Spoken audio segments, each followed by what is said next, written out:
ওই শোনো, পায়ে ব্যথা পেয়েছো কি করে? পড়ে গিয়ে। আচ্ছা বুঝলাম, আঙ্গুল কাটলো কি করে? সবজি কাটতে গিয়ে। বাহ, মন কই থাকে? তোমার কাছে। সব দোষ তোমার। সারাদিন তো তুমি আমার মনে ঘোরপাক খাও, তো আমার কি দোষ? আচ্ছা তাই না? হুম। এই শোনো, সাথে নেই আমি তোমার, একটু নিজের খেয়াল রেখো প্লিজ, কারণ তোমার জন্য অন্য আরেকজন বেঁচে আছে। জি আচ্ছা, তুমিও তোমার খেয়াল রাখবে, ঠিক আছে? হুম। আচ্ছা এখন রাখি, পরে কথা হবে। আচ্ছা ঠিক আছে।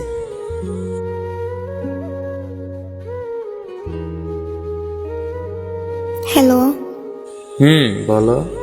আমি না তোমাকে একটা কথা বলতে চাই। বলো শোনা।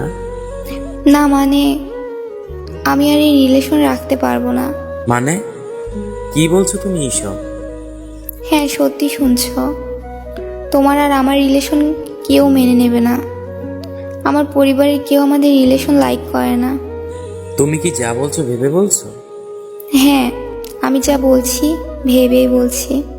আচ্ছা রাখি, ভালো থেকো। এই শোনো। Hello hello.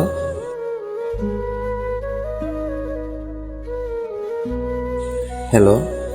কেমন আছো? কে বলছেন আপনি? আমাকে চিনতে পারছো না? এত তাড়াতাড়ি ভুলে গেছো? হ্যাঁ ভুলে গেছি। বাহ, ভালো। কিছু কি বলবেন? কেমন আছো? না মরে বেঁচে আছি।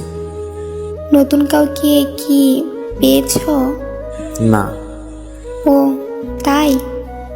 কেন আসেনি? সেটা তোমাকে বলতে পারবো না। এতদিন পর হঠাৎ মনে পড়লো কেন? না এমনি।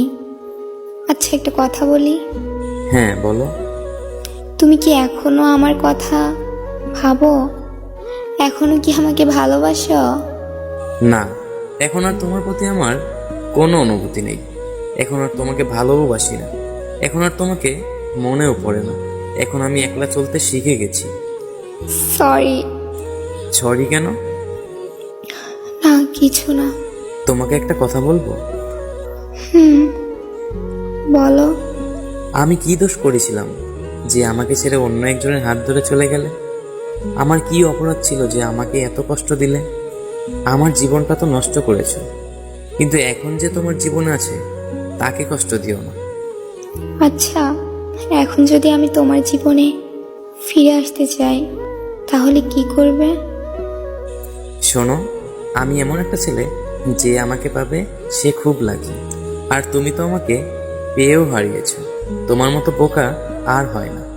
তুমি আমাকে ঠকিয়েছো, তার মানে আমি বোকা নই। আমি বিশ্বাস করেছি তাই ঠকেছি। আচ্ছা এখন রাখছি। প্লিজ ফিরে এসো, আমি তোমাকে ছাড়া থাকতে পারবো না।